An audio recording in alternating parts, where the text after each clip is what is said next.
sempre, irmãos, fique à vontade. Maravilha estarmos reunidos para adorar o Senhor e aprender da sua palavra, né? Estava ouvindo a irmã falar sobre o Salmo 122, né? E eu estava percebendo ali um detalhe interessante, né? É que a alegria começa desde o convite, né? A alegria quando me disseram, vamos à casa do Senhor, né? Então, assim, a pessoa que entende o valor que é estar na casa do Senhor, esse convite é um convite que alegra, é um convite maravilhoso. Estar na casa do Senhor é valioso, é precioso para quem realmente o ama e entende o propósito de estar. Amém? Obrigado, pastor Hugo. Deus continue te abençoando e parabéns pelo trabalho e que Deus abençoe a todos que aqui estão. Amém?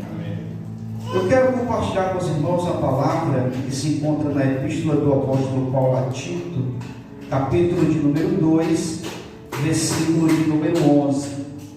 Nós vamos ler até o versículo de número 14. Tito, capítulo de número 2, versículo de número 11, ao versículo de número 14. Eu quero pedir também que os irmãos permaneçam com a Bíblia aberta no decorrer da mensagem, para a gente ir conferindo aqui os versículos e ver o que o Espírito Santo quer falar conosco nessa manhã. Glórias a Deus. Tito, capítulo de número 2, versículo 11 a 14. Todos encontraram? Amém? Então vamos lá. Diz assim a palavra de Deus: porquanto a graça de Deus se manifestou salvadora a todos os homens, educando-nos para que, renegada a impiedade e as paixões mundanas, vivamos no presente século sensata, justa e piedosamente, aguardando a bendita esperança e a manifestação da glória do nosso grande Deus e Salvador Cristo Jesus, o qual a si mesmo se deu por nós, a fim de remir-nos de toda iniquidade e purificar para si mesmo um povo exclusivamente seu, zeloso e de boas obras. Amém? Amém. Só até aqui. Glórias a Deus. Meus amados irmãos, eu quero falar aqui a respeito da graça do Senhor, a graça que salva, que educa e que nutre a esperança em Cristo Jesus. O Senhor Deus sempre foi um Deus gracioso.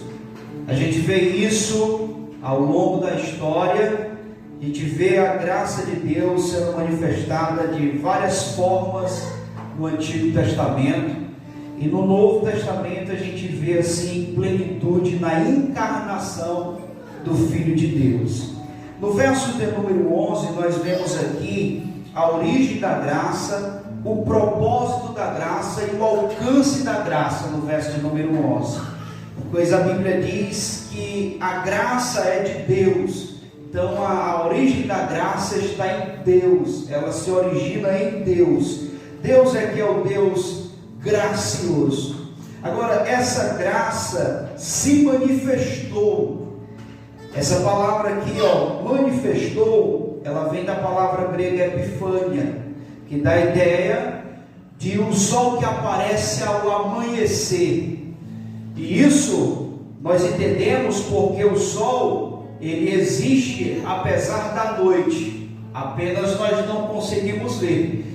Porém, isso não quer dizer que o sol não está lá, só sempre esteve. Agora o sol, ele aparece de manhã no seu fulgor e vai clareando até chegar o sol brilhante no dia, da tarde, no seu fulgor. Assim é a graça de Deus, ela sempre foi existente e ela se tornou como o sol aparecendo no dia, na manifestação do Filho de Deus, quando ele encarnou, revelando assim a bondade, o amor, a misericórdia do Deus Todo-Poderoso, a fim de salvar o homem pecador da sua miséria e da condenação. Então, irmãos, essa graça é divina, é a graça de Deus que se manifestou com o propósito de salvação. O propósito da graça, irmãos, é exclusivo em salvar o ser humano da sua condição de pecador, né? A graça é o favor que o homem não merece, todos sabem disso. Mas eu acho interessante quando o apóstolo Paulo fala assim, a graça, a misericórdia e a paz seja convosco, né? Então, dá para distinguir a graça da misericórdia? Elas são diferentes, a graça e a misericórdia? Irmãos, no plano salvador, sim. Porque o que é misericórdia? Misericórdia é poupar o culpado do castigo. Ele é culpado, ele merece o castigo, só que eu uso de misericórdia e vou poupar ele do castigo. Isso é misericórdia. E o que é graça? Graça no plano da salvação é sofrer o castigo no lugar do culpado. Então isso é mais profundo ainda. Então no plano de redenção, Jesus foi tanto misericordioso como gracioso. Em sua misericórdia, Ele nos poupou do castigo que merecia, para nos dar a salvação que nós não merecia. Graciosamente Ele sofreu o castigo no lugar do culpado, o justo pelo injusto, para que o castigo que hoje nos trouxesse a paz estivesse sobre Ele, e pelas suas pisaduras nós fôssemos sarados. Então isso aqui é maravilhoso, irmãos, é poderoso, isso é digno da nossa gratidão, porque a nossa condição era a pior possível, e Ele nos tirou dessa situação e nos deu a maior de todas as bênçãos, a bênção da bendita salvação, do perdão dos pecados, da vida eterna. Isso é maravilhoso, amém? Então assim, nós vemos também nesse mesmo verso o alcance da graça. Temos a origem, o propósito, a origem de Deus, propósito, salvação e o alcance. A Bíblia diz assim, que ela se manifestou salvadora a todos os homens. Olha como num versículo nós podemos extrair aqui coisas maravilhosas, não é verdade?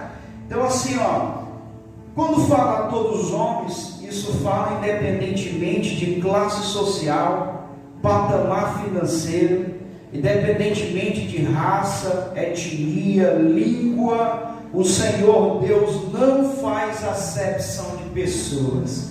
O Senhor ama a todos e providenciou para todos em Cristo Jesus esta bendita salvação. Então, é por isso que o Senhor Jesus mandou que nós fôssemos e pregasse a todos debaixo do sol. Ide por todo o mundo e pregai o Evangelho a toda criatura. Toda criatura sobre a face da terra precisam ouvir que Jesus o ama e se entregou pelos seus pecados. A Bíblia diz que Jesus com seu sangue comprou para Deus povos de tribos, línguas e nações. Essas pessoas precisam ouvir que alguém o amou e comprou para Deus através do sangue que vestiu a cruz. Essas pessoas precisam ouvir. Mas o apóstolo Paulo diz assim, como ouvirão se não há quem pregue? E como pregarão se não forem enviados? Então, irmãos, veja que a nossa responsabilidade como igreja é tremenda, porque o nosso trabalho prioritariamente não se resume dentro de quatro paredes. O nosso trabalho prioritariamente é lá fora, é anunciar para esse mundo aqui as virtudes daquele que nos chamou das trevas para a sua maravilhosa luz.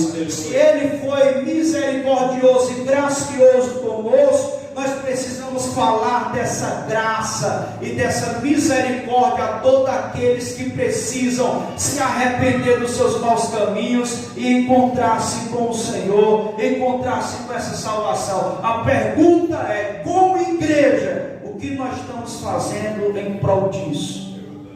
O que estamos fazendo?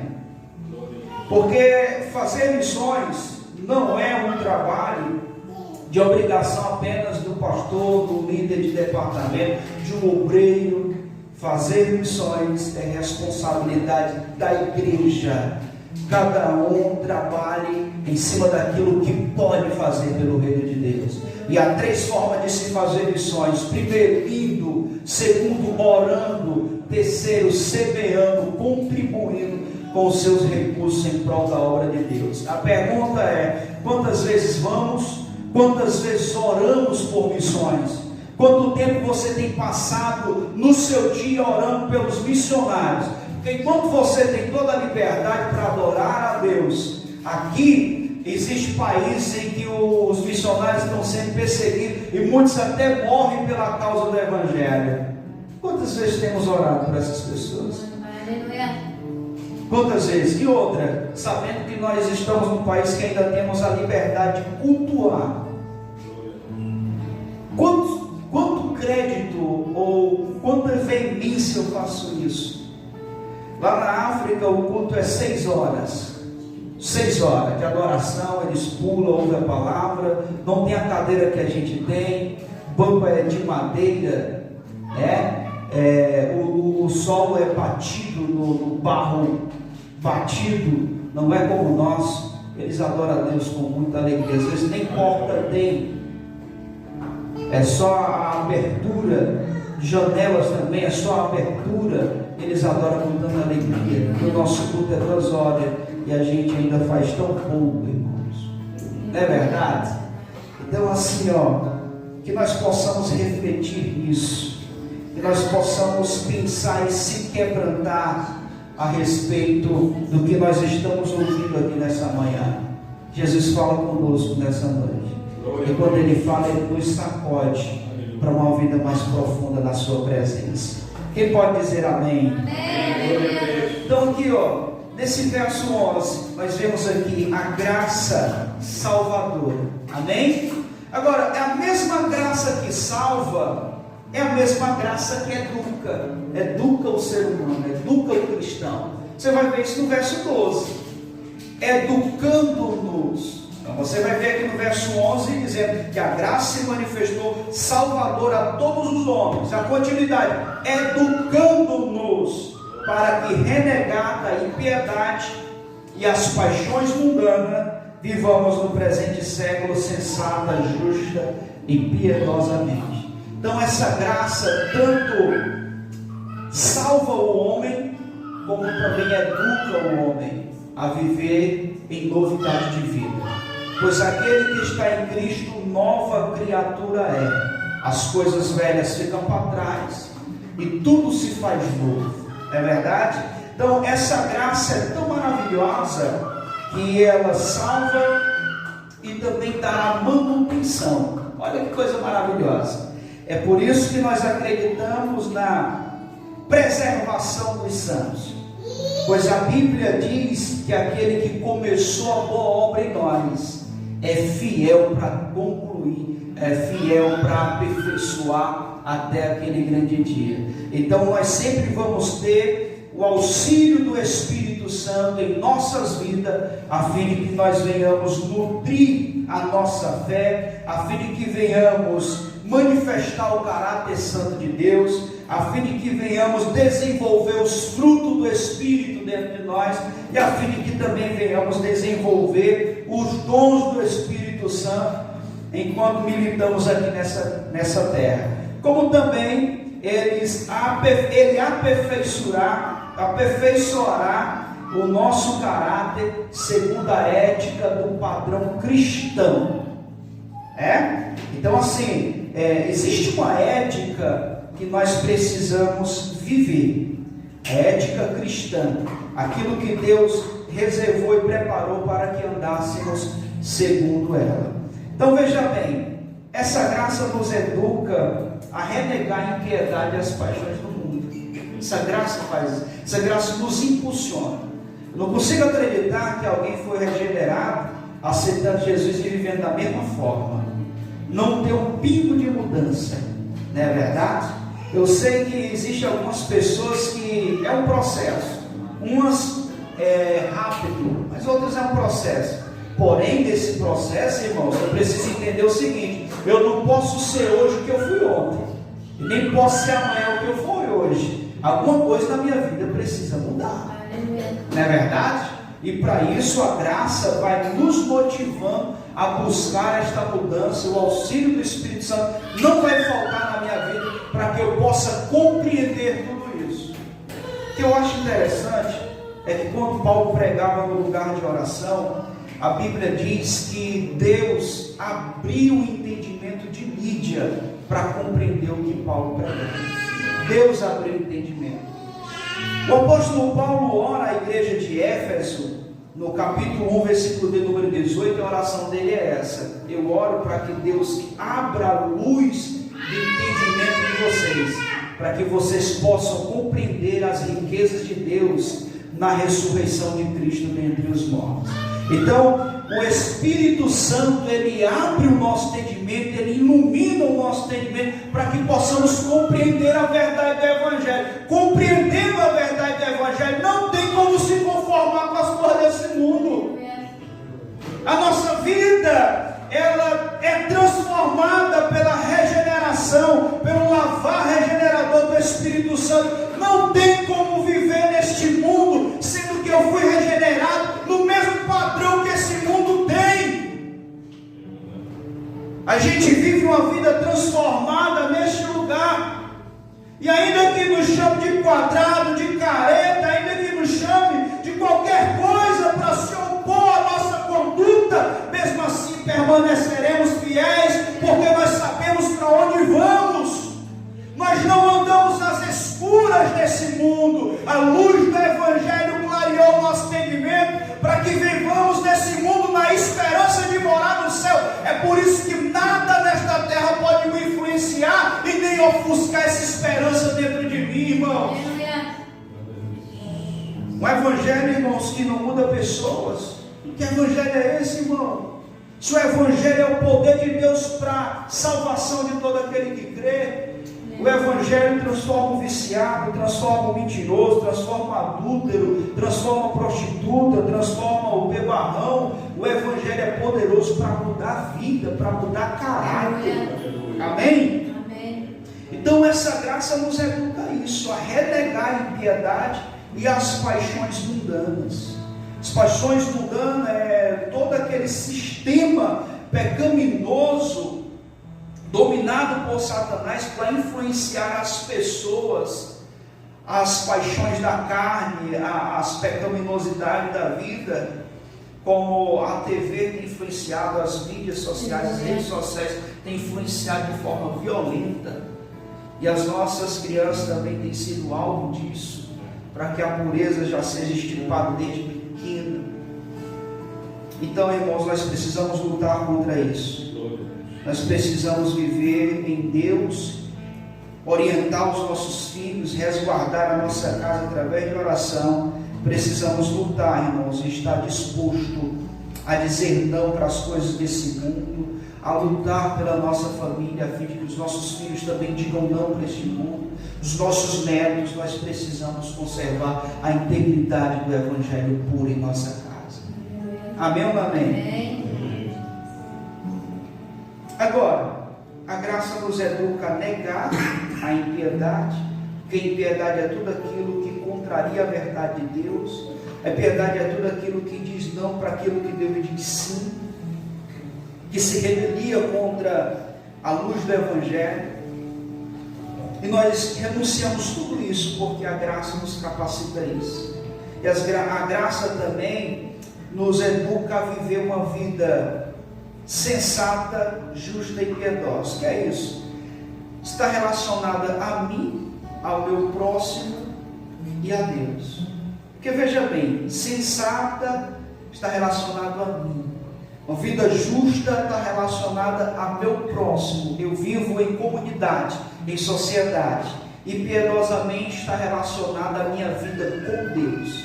Olha como a graça é extraordinária. Ela trata a mim no sentido pessoal, trata a mim no sentido coletivo, trata a mim no sentido de devoção. Então, a graça, ela organiza algumas coisas também, ou nos ajuda a organizar algumas coisas na nossa vida. Porque a graça nos leva a uma vida de sensatez. Uma vida de sensatez é uma vida de juízo equilibrado. É alguém que pensa antes de tomar uma decisão. É alguém que ficou com raiva de alguém e sai logo atropelando tudo. Não é verdade? Ou diz assim, olha, eu sou crente, mas meu braço não. Não, é uma pessoa de equilíbrio. É alguém que ora antes de resolver um problema. Você sabe? É alguém antes de comprar alguma coisa, conversa com o seu cônjuge e vê a melhor forma de fazer. Sensatez é uma vida extremamente equilibrada, porque o Espírito Santo nos dá como seu fruto o domínio próprio. O domínio próprio é fruto de uma vida sensata. Amém? Então, uma vida justa está relacionado ao ambiente que eu vivo no sentido social, coletivo da empresa, porque andar de forma justa me faz julgar as coisas com cetro de equidade, me faz pensar em alguém, me faz julgar as coisas a partir de uma balança correta. Aquilo que eu não quero para mim, eu não vou querer também para o outro. Isso é justiça, isso é uma vida justa. Se todo o nosso Brasil fosse regido por esta lei que Jesus determinou, o mundo era outro. Qual é a lei que Jesus falou? Mateus 7,12. Aquilo que vocês querem que o homem vos faça, faça você primeiro. Se o mundo fosse regido por isso, o mundo era outro. O problema é que o mundo busca os seus interesses próprios. Se o meu interesse está satisfeito, o do outro se arrebente. E a vida cristã não é assim.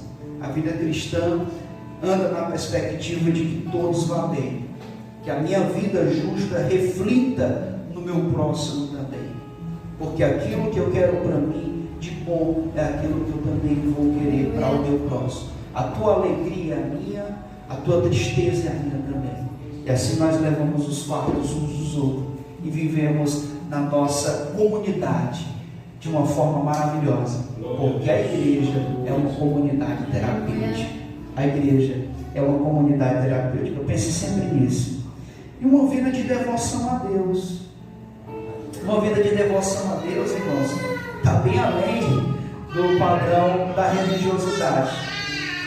Está muito além de encontros dentro do templo. Muito além disso.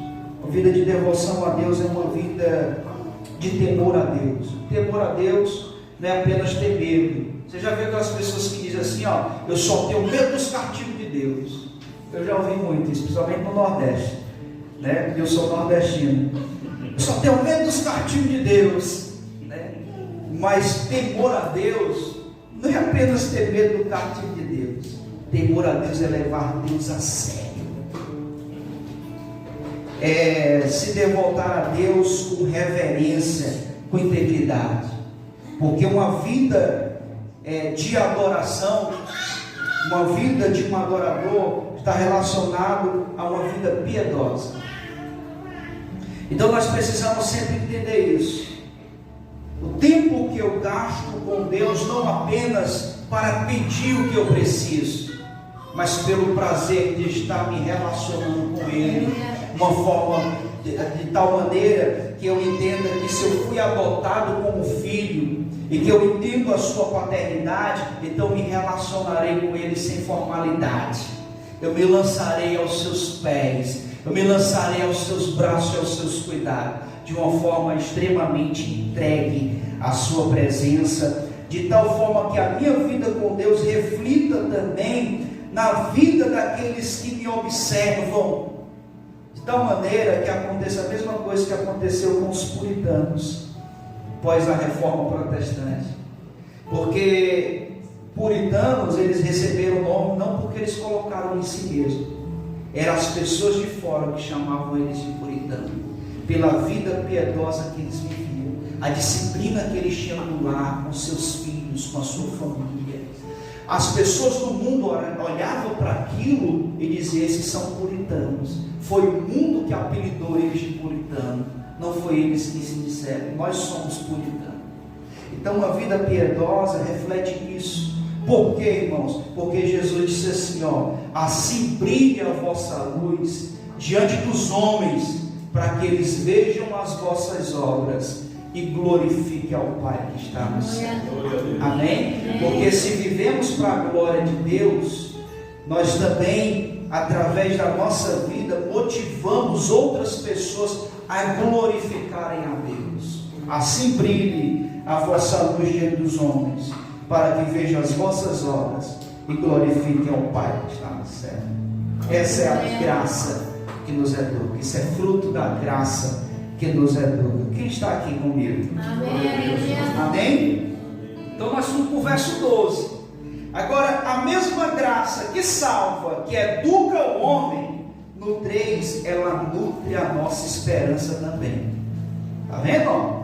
Nós não saímos do texto, né? Não saímos do texto, estamos no texto.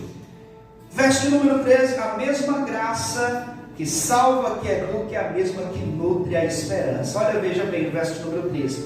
Aguardando a bendita esperança e a manifestação da glória do nosso grande Deus e Salvador, Cristo Jesus. Nós vemos aqui mais uma vez a manifestação, a epifania, que Jesus está no céu. Nós não vemos daqui, porém ele vai se manifestar rasgando os céus para recolher dos 4 cantos da terra os seus escolhidos. Amém? Então assim ele se manifestou na primeira vez em carne, e na segunda vez ele se manifestará em glória. E nós estamos aqui nessa terra nutrindo a cada dia pela graça essa esperança que ele vai voltar, que as aflições do tempo presente não são para se comparar com a glória que há de ser revelada em nós. Aqui também tem um ponto doutrinário aqui, aqui mostra a divindade de Cristo. Quando alguém chegar na sua porta aí no dia de domingo pela manhã, com o guarda-chuvazinho do sol, e disser que Jesus não é Deus, que ele não foi criado, você pode usar esse versículo aqui, pois vamos aqui, aguardando a esperança e a manifestação da glória do nosso grande Deus e Salvador, Cristo Jesus. Amém. Está mostrando aqui que Jesus é Deus. É ou não é? Você pode mostrar esse versículo. Aqui é um ponto doutrinário aqui, que mostra a divindade do nosso Salvador. Mas amém. O que eu quero falar aqui para você é que essa esperança deve estar sendo nutrida em nós todos os dias, pela graça de Deus. Irmãos, olha, não existe evangelho sem céu, e não dá para viver no evangelho sem a esperança do céu. A gente não pode, irmão, perder de vista essa esperança. Sabe por quê? Porque a nossa pátria não está aqui nessa terra, irmãos. A nossa pátria está no céu. Nós aguardamos Jesus voltar, irmãos. Se nós não temos essa perspectiva, então nós somos como os ignorantes que Paulo fala. Somos como este mundo que diz assim: morreu, acabou, irmão, não tem mais nada. Então o que tiver para fazer, façamos hoje. Essa é a filosofia do mundo. Mas o nosso ponto de vista do Evangelho, a nossa cosmovisão é extremamente diferente. Nós vivemos na esperança, porque Cristo ressuscitou ao terceiro dia. Ele vive, se Ele vive, nós também viveremos. E esta promessa é tão maravilhosa, porque no ressoar da última trombeta de Deus, aqueles nossos parentes que já dormem no pó da terra, ao ouvir a última trombeta de Deus, eles ressuscitarão primeiro com o corpo de glória. E nós, se estivermos vivos nessa ocasião, seremos transformados em um corpo de glória. Aquilo que é corruptível se transformará em corruptibilidade. Aquilo que é mortal se revestirá de imortalidade. E nós seremos arrebatados para o encontro com o Senhor dos ares. E viveremos com Ele eternamente. Essa é a esperança dos salvos, essa é a esperança dos santos, essa é a esperança da igreja militante aqui na terra. Entendeu?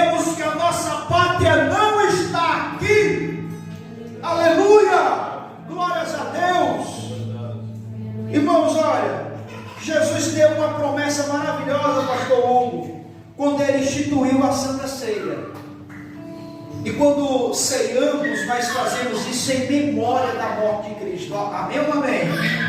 Porém, na Santa Ceia também nutrimos a nossa esperança, porque Jesus disse assim: eu não beberei mais do fruto dessa vide, até que eu beba convosco no reino de meu Pai. Glória a Deus. Olha que promessa maravilhosa. Em algum lugar da eternidade, nós estaremos com vestiduras brancas que simbolizam a justiça dos santos, e estaremos nas bodas do Cordeiro, ceando, sentado na mesa com Abraão, Isaque e Jacó no reino. Jesus falou isso. E cearemos com o Senhor, como uma igreja que venceu o mundo, venceu os prazeres da vida, venceu o pecado, venceu o diabo, venceu a si mesmo, está no céu de glória, porque venceu tudo isso pelo sangue do Cordeiro de Deus, que tira o pecado do mundo. Aleluia! Nós estamos sendo adornados para a glória, irmãos. Daqui a pouquinho Jesus voltará. O escritor aos Hebreus diz assim, é só mais um pouquinho de tempo, aquele que há de vir virá e não tardará. Eu quero me demorar mais um pouquinho nesse assunto, e vou concluir aqui a minha participação, mas eu quero te dizer uma coisa: há tantos sinais que Jesus falou que antecedem a sua vinda, como rumores de terra, como fome, pestilência, nação contra nação, reino contra reino, tsunamis, a maldade do homem se multiplicando sobre a face da terra, a doença se proliferando. Nós temos vivido aí no ano de 2020, 2022, esse período aí de pandemia, em que o vírus colocou o mundo para dentro de casa, irmãos. Locais se fecharam, exceto os locais que era de extrema necessidade que esteja aberto. As pessoas cultuaram dentro de casa, irmãos. Esse vírus dizimou aí milhares de pessoas. Nós vemos aí, irmãos, uma profecia cumprida, pois a Bíblia fala isso, que boa parte da terra seria dizimada. E tudo isso, irmãos, é para que o homem se acorde que Jesus está mais perto do que nunca. Agora, o que eu acho mais interessante é que o mesmo sol que amolece a cera endurece o barro. Enquanto muitos estavam morrendo, irmão, pessoas se quebrantaram, se voltaram para Deus, se reconciliaram com Deus, enquanto muitos outros continuaram na promiscuidade ainda maior, endureceram o coração, blasfemaram contra Deus. Então veja, irmãos, como esse mundo está terrível. Veja, irmãos, que não dá para a gente pensar dentro de tudo que está acontecendo, irmãos, que ainda custa muito, porque pensar na volta do Senhor Jesus hoje não é como pensar, não tem o mesmo sentido ou o mesmo sentimento que 10 anos atrás, irmãos. Hoje nós temos acesso muito rápido na internet, as informações estão todos os dias aí diante de nós, e são informações terríveis, que tocam o coração sensível, para nos mostrar, irmãos, que Jesus está mais perto do que nunca.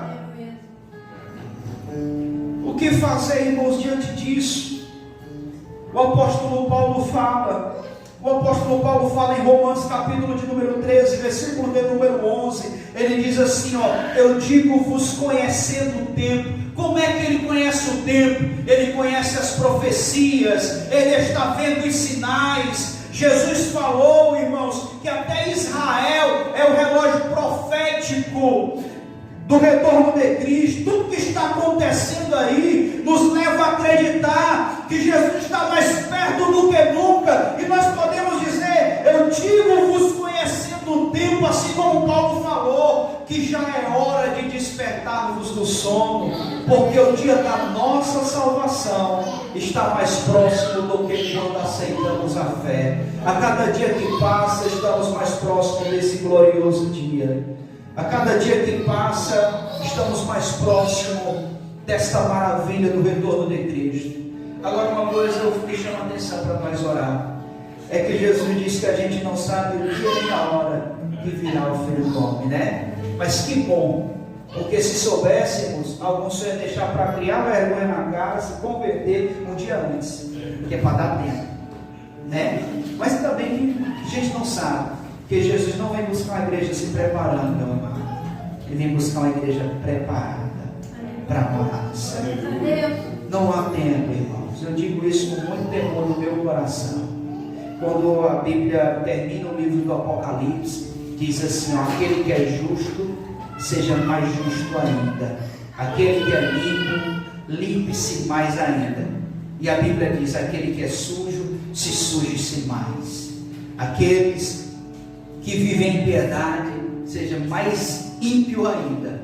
Porém, tome uma decisão. É isso que ele está querendo dizer. Tome uma decisão. Ou seja justo, ou seja ímpio. Porque não é hora de viver em cima do muro. Jesus falou isso para uma igreja: que eu tenho contra ti é que vocês nem é quente e nem é frio, vocês são mornos. Eu estou a ponto de vomitar-me da minha boca. Jesus não tolera isso, irmão. Não tolera. Ou a gente é quente, ou é frio, ou é justo, ou é ímpio. Em cima do muro não dá para ficar. Aleluia. Glória a Deus. Até porque o diabo não tem preocupação se a sua casa espiritual, a sala é de Deus, o quarto é de Deus, o banheiro é de Deus, mas o porão é do diabo. O diabo não está preocupado com isso. O importante é que tem um espaçozinho para ele. Ele não quer saber se louvamos e lá fora adoramos como ímpio. Não tem problema.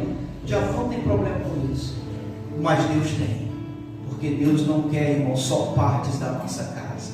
Ele quer até a calçada. Aleluia. Ele quer tudo de nós. Ele quer nós por inteiro.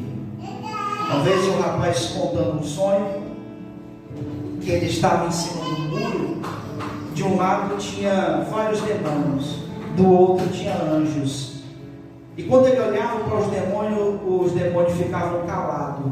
Quando ele olhava para os anjos diziam: vem para cá, pula para cá, sai daí. Olhava para o outro, os demônios ficavam calados. Olhava para os anjos diziam: vem para cá. E ele perguntou aos demônios: por que quando eu olho para vocês ficam calados, e quando eu olho para os anjos eles me chamam? E aí os demônios falaram: porque você estando em cima do muro, você já está do nosso lado. Então, irmãos, nós precisamos entender isso. Que nós possamos a cada dia viver uma vida entregue na presença do Senhor. Que a cada dia nós possamos entender que a graça nos ajuda, nos educa, nutre a nossa esperança. Não faltará auxílio de Deus, para que a cada dia nós venhamos viver em plenitude do Espírito. Que Deus abençoe a tua vida, que Deus abençoe a tua família, que Deus abençoe essa igreja, em nome de Jesus. Amém? Vamos ficar de pé. Posso fazer essa oração, pastor? Glórias a